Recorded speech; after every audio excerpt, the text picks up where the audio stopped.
nga tutuse mu mbeera nga abasajja ate speed kwe beeyongerera bwebeera nga police last week yatulaga nti nno abantu ebitundu abasajja 75 ku buli 100 be baali beeyongeddeko okubeera nga baagala services zino zikolebwe ng'ate internal affairs yokka oba ekitongole ekivunaanyizibwa ku kuyingiza abantu n'okubafulumya Directorate of Immigrations kyali kifunye abasajja mu wiiki emu bweti 32 nga bawaddeyo proposals zaabwe passports zikyusibwe n'ebiwandiiko eby'abaana baabwe kubanga baali bazudde nti nno si be babazaalira ddala kati mu basajja okulira 32 abo be baali bagenzeeyo ate nga be bayina capability efunira abaana baabwe passport naye nga isima bwe tukkirirawo mu paaka ne mu bantu abakola emirimu egyalejjalejja batono nnyo abayina abaana baabwe be baali basabidde passport so nga kitegeeza nti nno ekintu kino kyali kyeyongedde nnyo nga n'ekyokubiri waliwo ate rate yali erinye ey'abasajja abafayirinze ne kooti nga baagala divorce babaawukanye ne bakyala baabwe olw'ensonga nti nno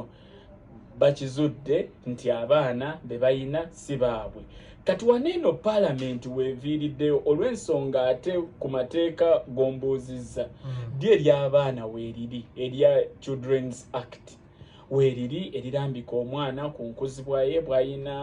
okutwalibwamu n'ebirala byonna naye ate nga mu bya DNA ebineeno byonna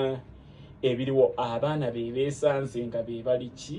be bali affected abasajja abamu nga bava mu DNA abaana babayisaamu mpi abalala nga babaga mufulume ennyumba yange gende ewa kitaawo sinze nkuzaala kati omwana nga bino byonna ye ali innocent tamanyi byagwawo wakati wa maama we ne taata naani taata we so kati awo nga etteeka ate ng'erya Children's Act wabeerawo obuwayiro obubeera bumenyebwa kubanga ye omwana ayina okuzibwa wakati nga tasosolebwa wakati nga ayina okubeera mu ddembe safe environment mwakuzibwa era he or she has a right to a home which is safe ayina okufunibwa ye waabeera so nga mu mbeera palamenti ng'eyagala kineeno kiruŋŋamizibwe y'ensonga lwaki jjo tulaba wakikonyeeko nga deputy speaker Rt Hon Thomas Tayebwa avaayo agamba nti prime minister vaayo muwe guideline mulungamye wetugenda okulabira okusinziira ku submission eya prime minister baleeta ennongoosereza mu mateeka naddala erya Children's Act yo ministry eya health yo yabakanye dda n'ogwayo yo teyeetaaga tteeka ekya ministry of health kukakasa quality assurance zino health centers ezikebera laboratories zine ebyuma ebikakasiza dda jjukira Isma Lulyeri nga okusaba DNA nga bakuggyako samples basindika South Africa, Germany, Israel, USA ne walala yonna okakasiriza ddala nga tetuyinaawo byuma tugambe nti Isima mu myaka ebiri Uganda efunye ebyuma ebyo byonna kale twandisuubidde nti nno bisobolawo okubaamu health centers ne zibeera ntono naye Isima bannayuganda ku lw'okubeera sharp bwe balaba ekiguddewo ekikola ssente badduka mangu kata health centers nga bugenda kubalukawo Isima oyite wali eri mu kkoona tukebera DNA mukatanga tukige wali tukebera DNA kiri complex kubanga DNA kiri deoxyribonucleic acid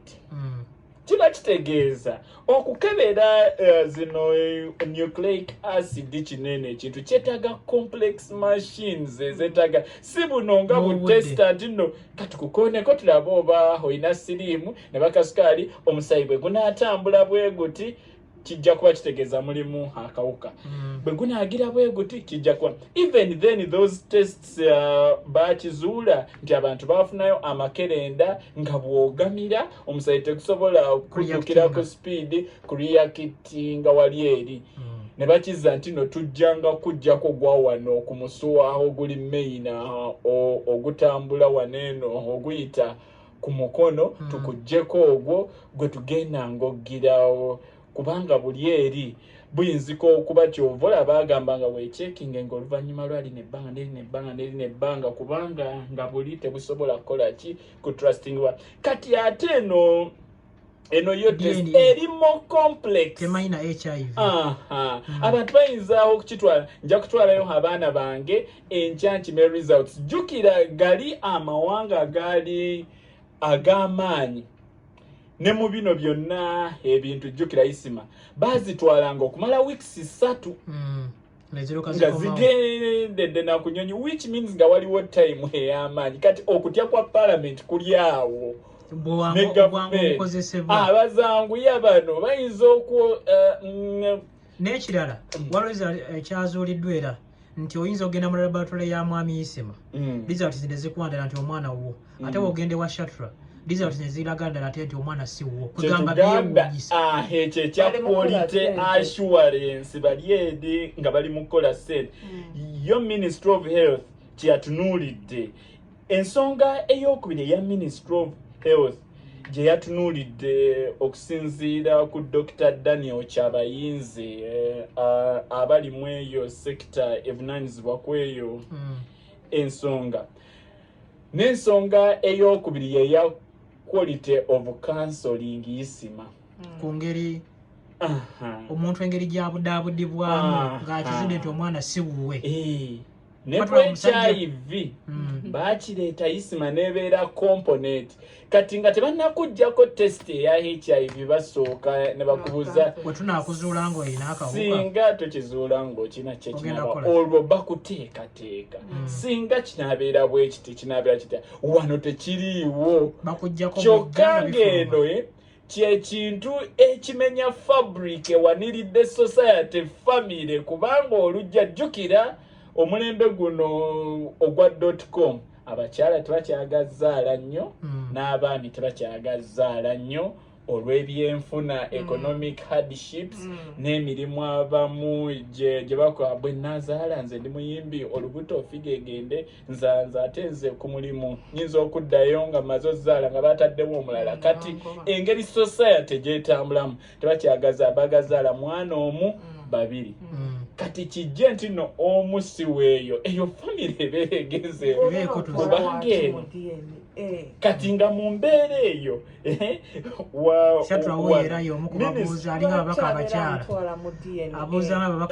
tugenda tuuka waawo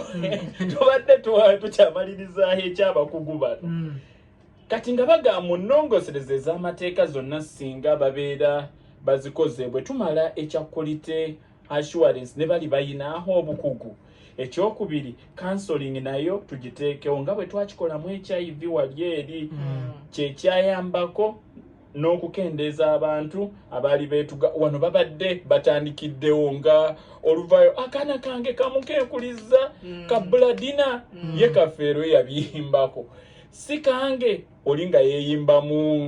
ogwakabugu omulala ng'agamba omukazi ono nga bwannemeddeko nga n'obwana si bwange waakiri n'abawa obutwa n'abookera mu nnyumba lwaki tebanviira okitegeera nga byebiriwo ebyo kati waneeno ekya quality of counseling n'ekyokusatu baaga kutina qualifications ez'oyo akola DNA tovaayo ng'olina certificate mu nursing oba laboratory attendant oyina okutambuza byuma biwa abasawo balongoose ogambe nti ngenda checking olina okuba qualified bagambe nti no omusawo anaakola ng'eno ayina kuba n'obukugu nga yasoma kino ate nga alina experience bweti n'obukugu bwe banaamala banotifyingeyo health centers ze bagamba nti zino ze ziri qualified kubanga mu kiseera kino bwolaba kati tulina eddwaliro wano ndowooza erijjanjaba abantu abalumiddwa emisota n'embwa liri Ntebe litumanyi lyokka galibadde gali across ng'ogasangawo nga ne kino nga bavaayo essaawa eno tubadde ne government analytical laboratory wali eri ewandegeya eyo nga yeya gavumenti nga yekakasibwa nga bw'olemererwamu eyo olina kugenda obweru naye this time round buli bungi so ministry egamba mu byayo mu package kyekyo kyegenda okukola ki okutuleeteramu kaakati ebyo nga tubitaddawo yo palamenti egamba prime minister avaayo mu guidinge nga tebinnakolebwa bino nga tetunnafulumya tteeka kikyetuzaako ekyo kimu ekyokubiri tutunuulire ku mateeka ag'abaana kubanga innocent children bali mu kugobebwa waka abalala bakubibwa abasajja abalala tebakyaga sasula fees children have the right to a belonging amannya ge baali bawandiisayo ono omwana Wakurusumu Shatra ne bbaawe omwami agambye siyenze bye mwamuwandiikako n'ennanga muntu n'enniini mu bijjeeyo kati ate omukyala ye agamba sijjukira gwe namuzaalamu nze manye ebbanga lyonna mbadde naawe oba tugende tunoonyereze ku malwaliro so mu nnongoosereza ey'amateeka nga basuubiramu ne provision eneetunuulira nti ku registration of children at birth kuba abakyala abamu